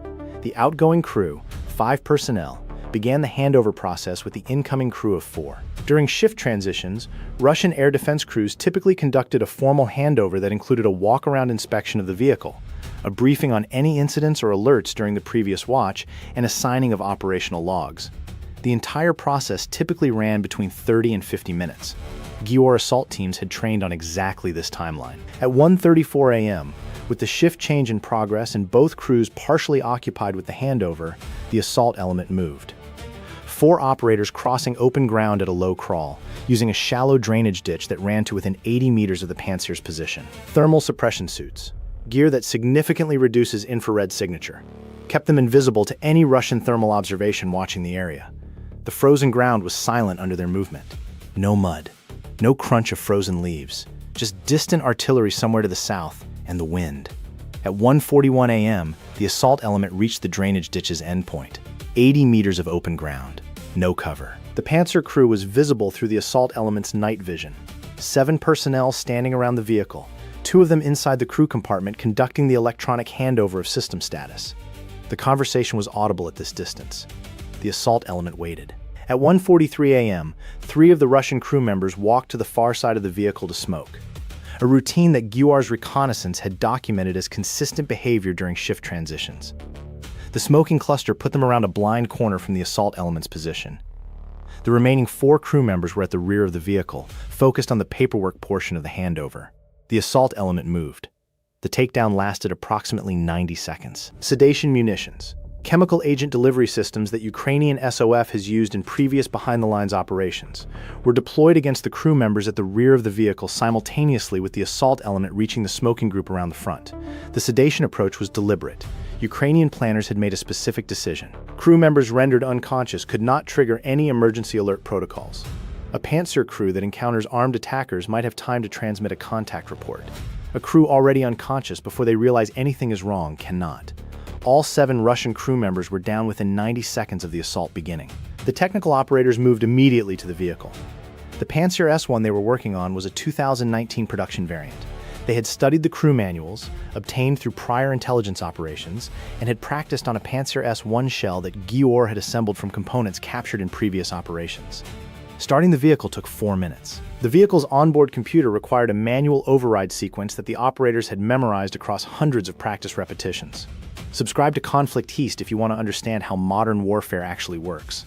At 1:51 a.m., 8 minutes after the takedown began, the Panzer S1 was rolling west. The extraction route ran approximately 14 kilometers to the border crossing point, a section of the frontier that Ukrainian engineers had identified as passable for a wheeled vehicle of the Panzer's dimensions and weight. The route crossed 2 secondary roads, skirted the eastern edge of a forested area where Russian signals intelligence equipment had been previously detected, and passed within approximately 900 meters of an active Russian logistics hub.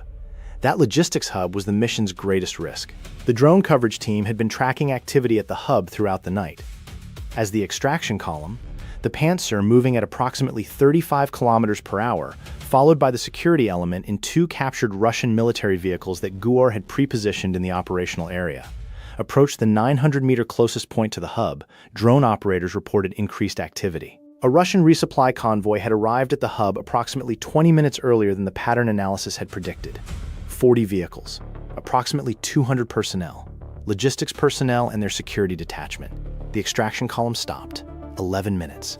Stationary. 890 meters from a Russian logistics hub with 200 personnel in a vehicle that would be immediately recognizable to any Russian soldier who looked in the right direction. This was the obstacle Gior's planners had feared most. Not a combat engagement, but a timing collision between the extraction and routine Russian logistics operations happening exactly where they needed to pass. The mission commander had 3 options. Wait for the convoy to clear the hub and risk the shift change anomaly being discovered, attempt to bypass the hub using a longer route that had not been fully reconnaissance cleared, or push through at maximum speed and hope the darkness and the Russian vehicle markings on the extraction column's support vehicles were enough. The mission commander chose to wait. 11 minutes at a standstill. Drone operators watched the logistics hub. Security element personnel watched the approach routes. The Panzer sat dark and quiet, its radar cold, its crew unconscious in the drainage ditch 14 kilometers back. At 2:19 a.m., the logistics convoy completed its offload and began moving east, away from the extraction route. The column moved. At 2:44 a.m., the Panzer S1 crossed the frontier, intact. The mission from insertion to border crossing had taken 2 hours and 52 minutes, 23 minutes longer than the original plan, due to the observation post discovery and the logistics convoy delay. Both delays had been absorbed by the planning buffer that Gior's mission designers had built into the timeline precisely because operations behind Russian lines never go exactly according to plan. The recovered crew members, the Russian soldiers rendered unconscious during the takedown, were left in the drainage ditch with their weapons stacked nearby. They were not harmed. They were discovered by a Russian patrol approximately 3 hours after the extraction column crossed the border. By that point, the Panzer was already at a Gior forward assessment point, and Western intelligence technicians were beginning the process of exploiting the vehicle's electronics. What those technicians found exceeded even optimistic pre-mission expectations. How many distinct electronic warfare systems did Western intelligence extract data from inside the captured Panzer S1? A 4B7C12. The answer is coming at the end of this analysis. Think carefully. The number matters. The Panzer S1 that Gior brought across the border was not a stripped or degraded system. It was fully operational. Fuel tanks at 60% capacity. Missile launchers loaded with 12 5.7E6 E missiles, both 2A38 M30mm autocannons functional and loaded, and, most critically, its onboard computer systems entirely intact, with no indication that any emergency data wipe protocol had been triggered before the crew was taken down. The IFF transponder database alone was described by analysts familiar with the exploitation as extraordinarily valuable. IFF. Identification friend or foe is the electronic system that prevents air defense units from shooting down their own aircraft. Every Russian aircraft operating over the front carries IFF transponders broadcasting specific coded signals. Russian air defense systems are programmed to recognize those codes and withhold fire.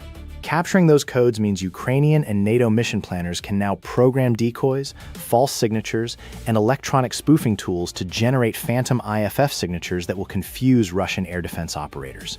But the IFF codes were only the beginning. The Panzer S-1's radar tracks targets using specific electromagnetic waveforms, precise frequency patterns, pulse repetition intervals, and beam steering sequences unique to this system. Those waveforms are classified at the highest levels of the Russian defense establishment. Western intelligence agencies had previously obtained partial waveform data from destroyed Panzer systems, data recovered from burned-out electronics and combat damage assessments. Partial data. Fragments. This was the complete library. Complete tracking waveforms mean Western defense scientists can now design Storm Shadow and HIMARS trajectory profiles specifically optimized to exploit the gaps and latencies in Panzer's tracking capabilities. They can program missiles to approach at angles and velocities that maximize the time the Panzer's fire control computer spends in tracking lock acquisition mode, the brief window when the system is most vulnerable to saturation attacks or countermeasure deployment. Every Storm Shadow mission that Ukrainian and NATO planners execute against Russian air defense positions from this point forward will be shaped by what was inside that vehicle. If you believe tactics win wars, type Conflict East in the comments. The Panzer S-1's missile guidance parameters were equally revealing. The 57E6 E-missile uses a command-guided flight profile. The missile flies according to instructions continuously transmitted from the Panzer's fire control system from launch to impact. Those command signals use encrypted frequency-hopping communications. Western intelligence had estimates of the frequency-hopping patterns. Now they had the actual parameters, the exact hop sequences, the exact encryption timing, the exact command signal format. Designing electronic jamming systems to disrupt Panzer missile guidance just became significantly more tractable. Ukrainian defense sources, speaking carefully and without specific operational detail, confirmed to analysts covering this story that the exploitation of the captured system had already influenced mission planning for multiple subsequent operations. Storm Shadow employment profiles had been updated. HIMARS approach corridors had been modified. Air defense suppression mission plans for potential future operations had been revised to incorporate the new knowledge. The operational ripples from one 47-minute vulnerability window were spreading outward across the entire theater. But there was a dimension to this operation that went beyond immediate tactical and technical exploitation. There was the matter of what the capture communicated to Russian commanders, and the cascading effects that communication produced on Russian air defense doctrine across the entire front. Russian military command received confirmation of the Panzer's capture approximately 6 hours after the extraction. The confirmation came not from the recovered crew members, who were medically evaluated, debriefed, and eventually processed through military justice procedures for the loss of equipment, but from satellite imagery showing the unmistakable tire tracks of a Panzer S-1 heading west across the frontier. The immediate Russian response was predictable. All Panzer S-1 systems operating in the Kursk salient were ordered pulled back from their forward positions to positions at least 8 kilometers behind the nearest infantry screen. Crew rotation schedules were changed. Shift handover procedures were revised to prohibit any period during which the system was unmanned or operating below combat readiness. What NATO analysts describe as capture anxiety, a doctrinal adaptation driven by fear of losing additional intact systems, had taken hold in Russian air defense planning. The pullback of Panzer systems from forward positions had an immediate and measurable effect on Ukrainian air operations in the salient. Ukrainian reconnaissance drones that had previously been operating at low altitude with approximately 40% risk of Panzer engagement were now operating in airspace where the nearest Panzer was 8 to 12 kilometers back. Beyond effective engagement range for the low-altitude profiles Ukrainian operators prefer, Ukrainian strike drones reported significantly reduced engagement attempts in the weeks following the operation. The ground had changed. One vehicle, one crew, one window of vulnerability, and the entire air defense architecture of the Russian force in Kursk Oblast had been tactically degraded. What would NATO have done differently with equivalent intelligence? Could conventional military planning have extracted the same intelligence value through electronic interception rather than physical capture? Comment your analysis. This is the moment to examine what made this operation possible, and what Russian command failures enabled it. Intelligence operations of this magnitude don't succeed in a vacuum. They succeed because their opponents create the conditions for success through doctrinal rigidity, organizational inertia, and a persistent underestimation of enemy capabilities. Russian air defense deployment doctrine and the Kursk salient prioritized tactical utility over security. The decision to position Panzer systems forward, close to the forces they protected, was militarily logical, but it prioritized one risk while creating another. Russian planners accounted for the risk of losing Panzer systems to Ukrainian deep strikes and mitigated that risk by keeping the systems mobile and dispersed. They failed to account for the risk of physical capture, a risk that seemed fantastical until Giwar demonstrated it was not. This is a recurring failure pattern in Russian military thinking during this conflict.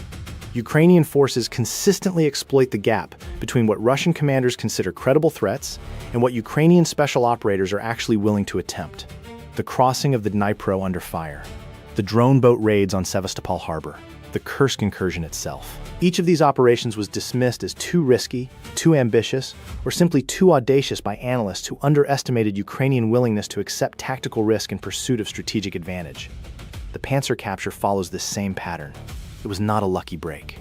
It was the product of meticulous intelligence work, precise mission planning, extensive rehearsal, and a willingness to attempt an operation that conventional military risk assessment would have flagged as too dangerous to authorize.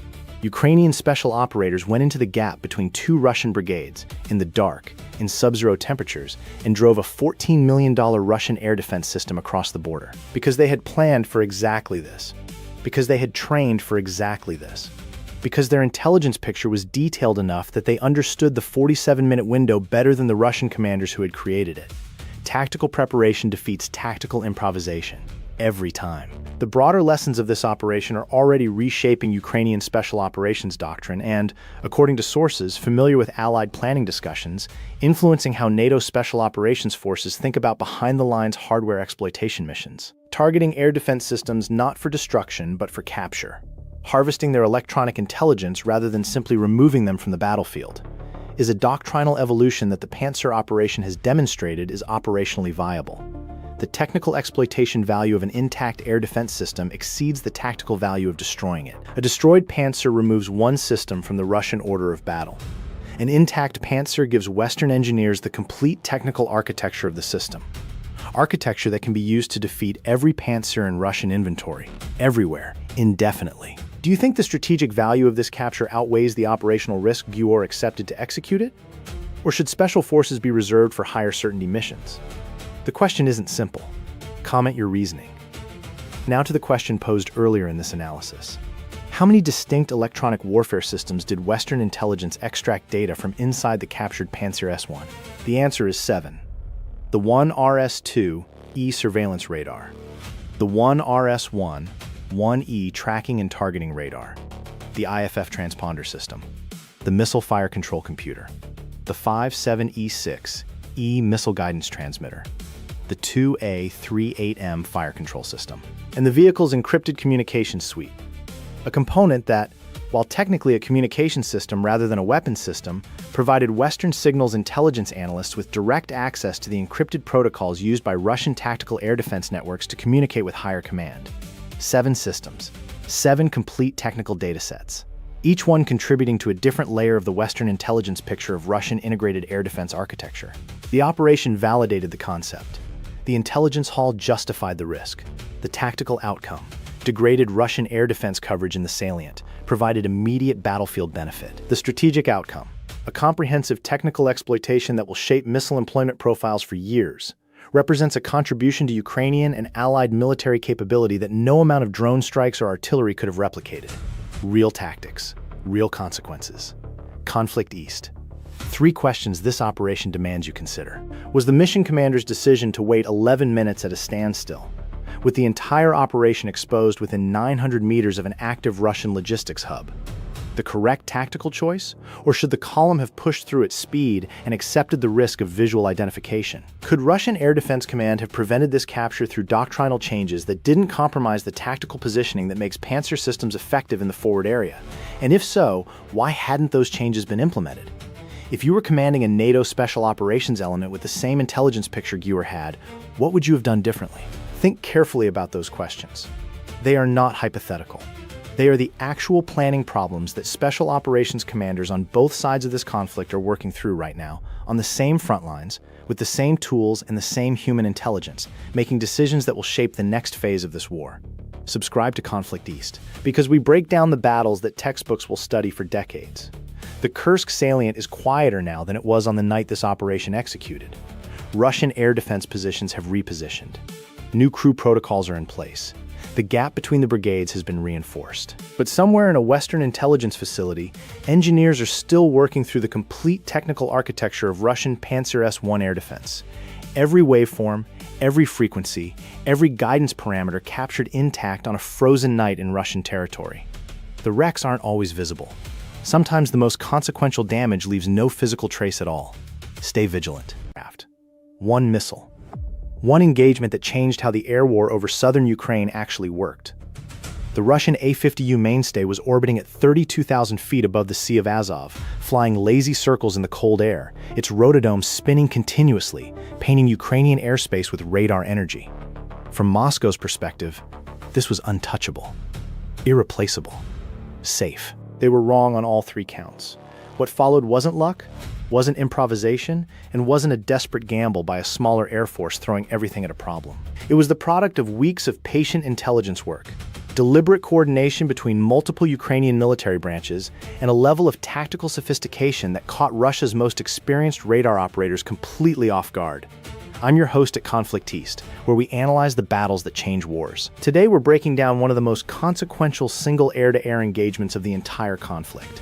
A Ukrainian F-16 firing an AIM-120 AMRAAM at extended beyond visual range distances, threading between Russian fighter patrols and sending the crown jewel of Russian airborne early warning spiraling toward the Azov Sea. This wasn't just a shootdown. It was the deletion of a strategic capability Russia cannot replace on any realistic timeline. Every Russian pilot over southern Ukraine is now flying partially blind. Every Su-35 patrol, every Su-34 strike package, every Kinzhal-carrying MiG-31K operating in that corridor now does so without the system that made them feel invulnerable. But to understand why this strike mattered so much, you first have to understand what the A-50U actually does, and why losing it hurts in a way that 100 destroyed tanks never could.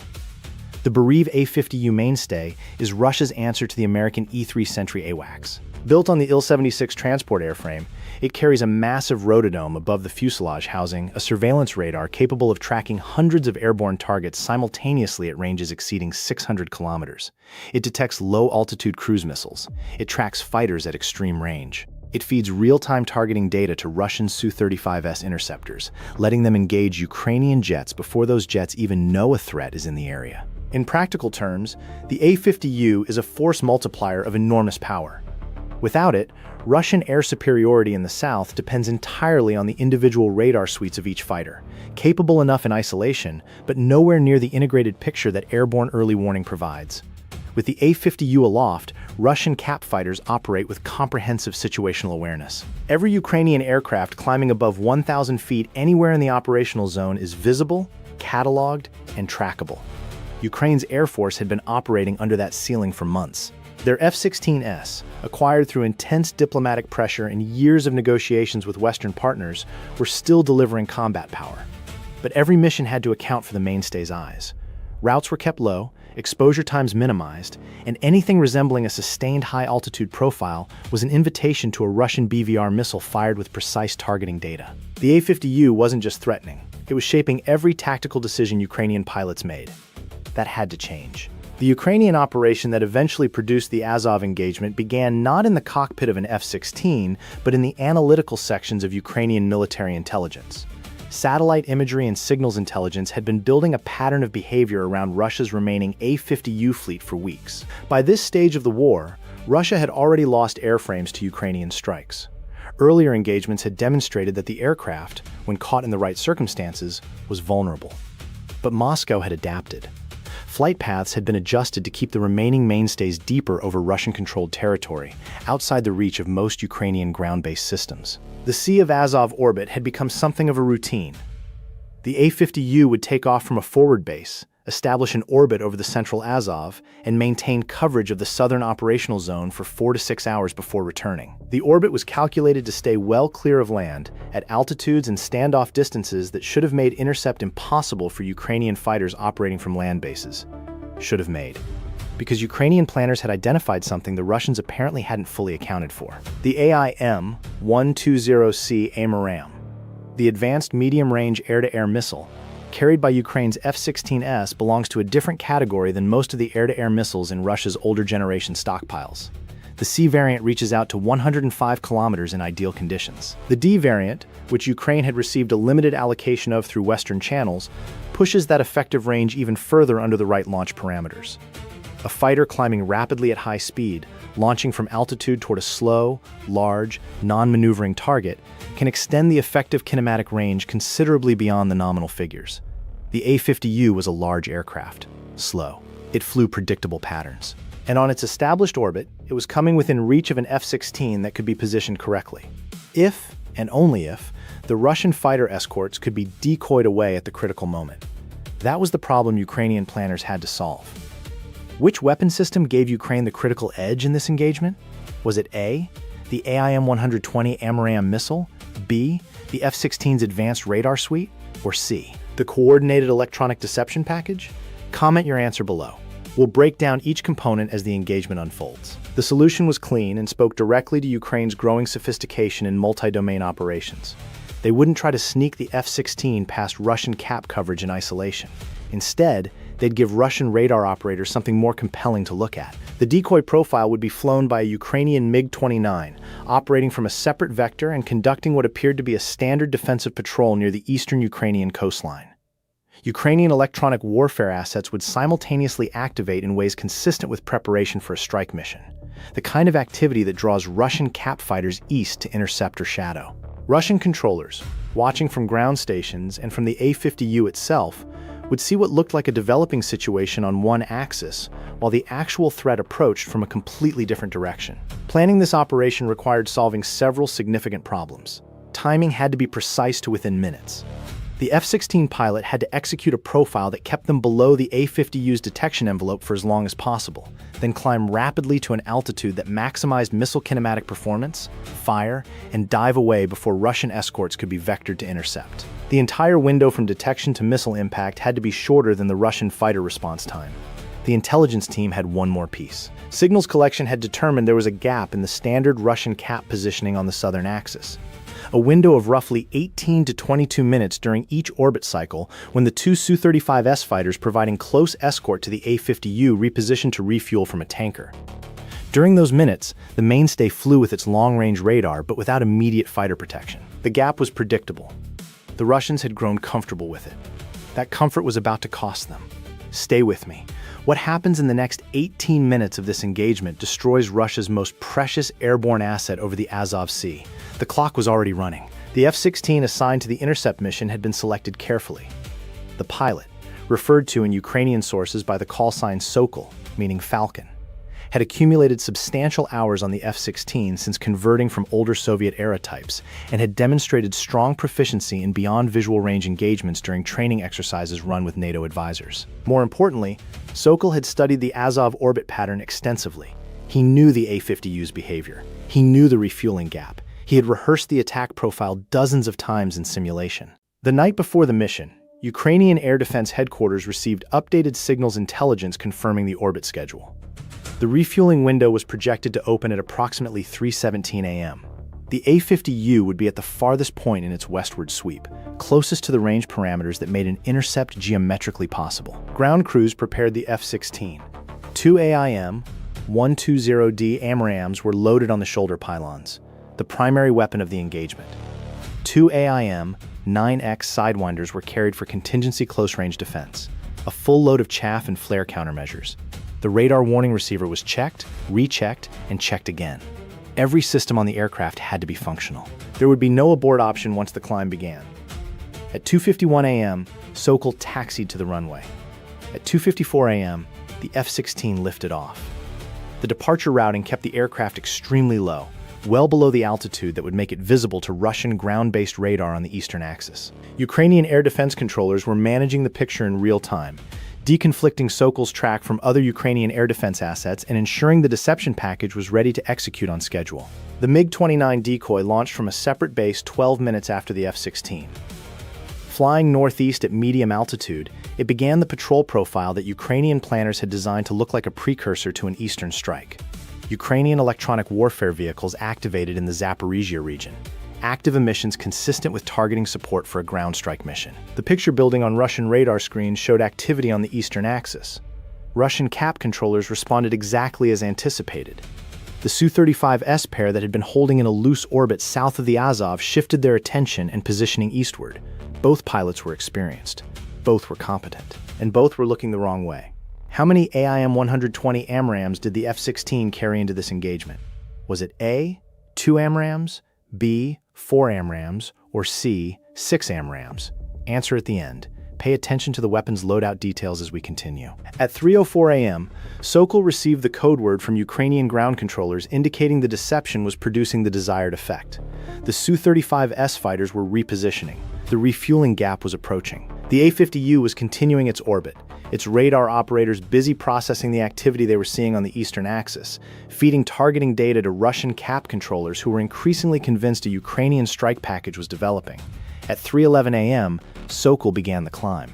The F-16 accelerated to supersonic speed and pulled upward sharply, transitioning from 500 feet above the wavetops to a missile launch altitude in under 90 seconds. The aircraft's AN/APG-68 radar activated, sweeping ahead, acquiring the A-50U's massive radar cross-section within moments. The target designation cursor locked on.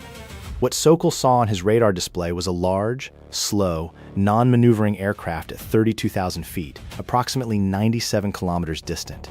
The geometry was tight. The missile kinematic analysis in the F-16's fire control computer was calculating continuously. Range, aspect, target speed, target altitude, launch platform speed and altitude, atmosphere. The engagement envelope was marginal, but it was inside the outer boundary. Sokol had practiced this moment hundreds of times. The exact same calculation, the same discipline required to wait for the firing solution to stabilize before committing. Subscribe to Conflict East if you want to understand how modern warfare actually works. We break down the engagements that shape doctrine for the next generation of military planners. The radar warning receiver on the A-50U almost certainly detected the F-16's radar emission at approximately the same moment Sokol achieved lock. The crew aboard the mainstay would have seen a sudden threat indication, a fighter radar, active, in a sector that should have been clear. The realization of what was happening would have arrived in fractions of a second. Too late to matter. At 3:13 a.m., Sokol fired. The AIM-120D came off the shoulder pylon with a flash of rocket motor ignition. At its launch velocity combined with the F-16's own airspeed, the missile's initial energy state was exceptional. The active radar seeker in the AMRAAM's nose would guide the weapon to the target autonomously. Sokol did not need to keep his own radar locked on the A-50U for the missile to find it. That fire-and-forget capability was exactly what the geometry of this engagement required, because Sokol was already diving. The moment the missile was off the rail, he pushed the nose of the F-16 toward the sea, accelerating downward, dumping altitude as fast as the aircraft could manage. Within 30 seconds of firing, he was back below the deck of Russian radar coverage. The engagement window, the moment of vulnerability, lasted less than 90 seconds from the initial climb to re-ingress below radar coverage.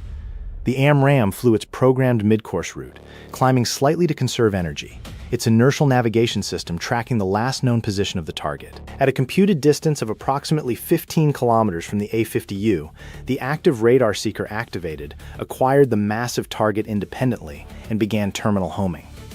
On the A-50U, the crew had approximately 45 seconds to respond from the moment the threat warning activated.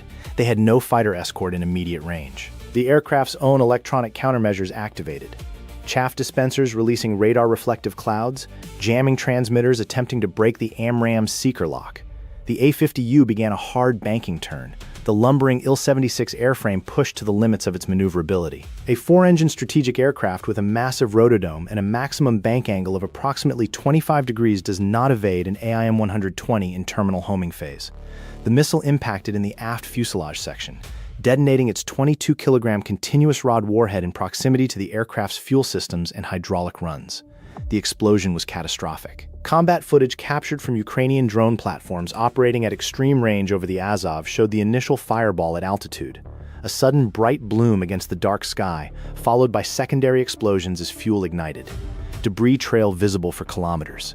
The A-50U did not survive. Russian search and rescue assets responded within 20 minutes, but there was no aircraft to recover.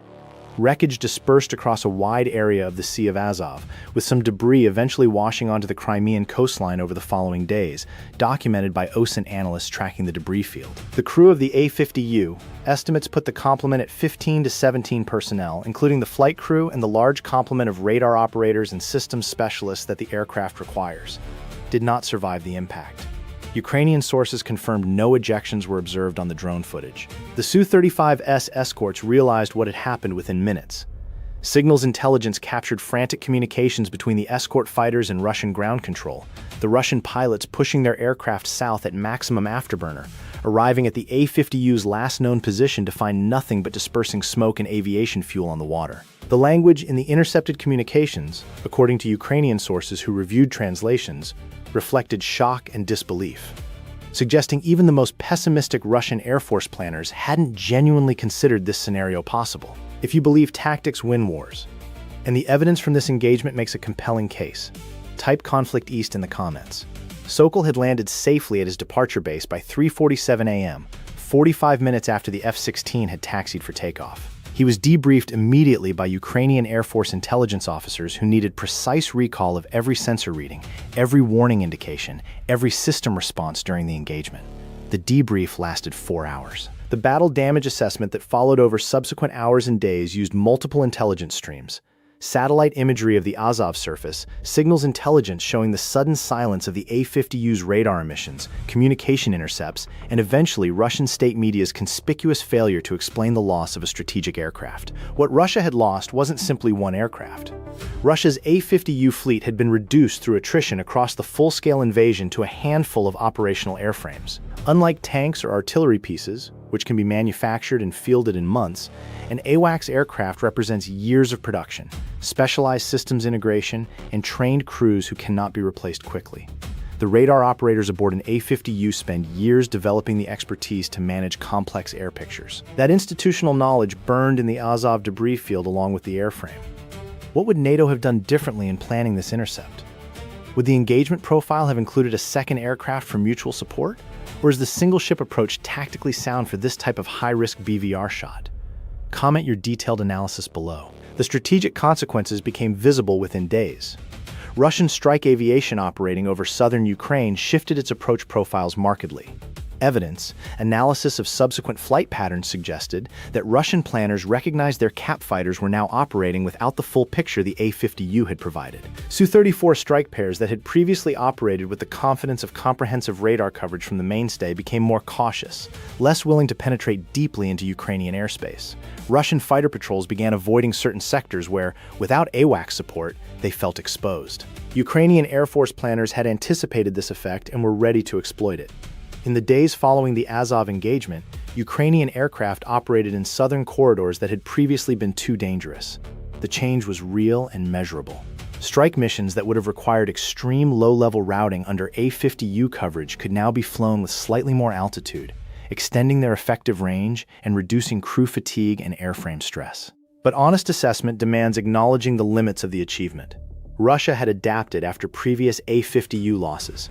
They would adapt again. Alternative solutions to the loss of airborne early warning coverage, increased reliance on ground-based radar networks, repositioning of remaining assets further from the engagement zone, potential future deployment of assets from partner nations, were all considerations Ukrainian planners had to account for in follow-on planning. The engagement had bought time and tactical advantage. It hadn't permanently solved the problem. That reality speaks to something important about modern warfare that this engagement illustrates better than almost any other single event in the conflict.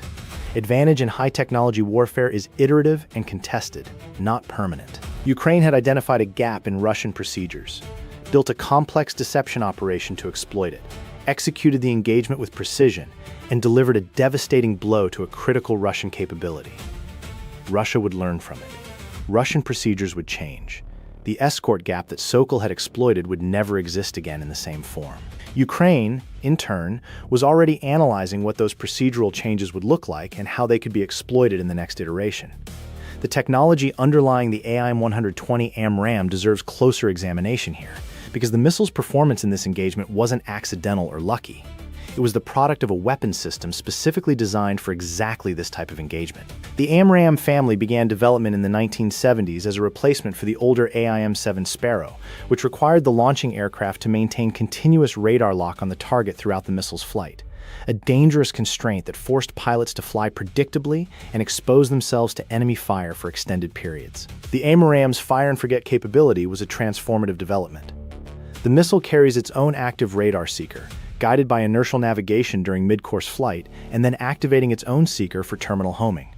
The launching aircraft can break off immediately after firing. The AIM-120D variant that Ukrainian sources indicate was used in this engagement incorporates improvements to range, a two-way data link allowing target updates from the launching aircraft during mid-course flight, and enhanced resistance to electronic countermeasures. Critical against a target like the A-50U, whose electronic warfare suite was specifically designed to defeat missile seekers. The two-way data link capability was particularly relevant here because Sokol could provide target updates during the missile's early flight phase even while beginning his descent, maintaining a firing solution against a target that was beginning evasive maneuvers. The AIM-120D's extended range performance in this engagement reflects careful attention to launch parameters.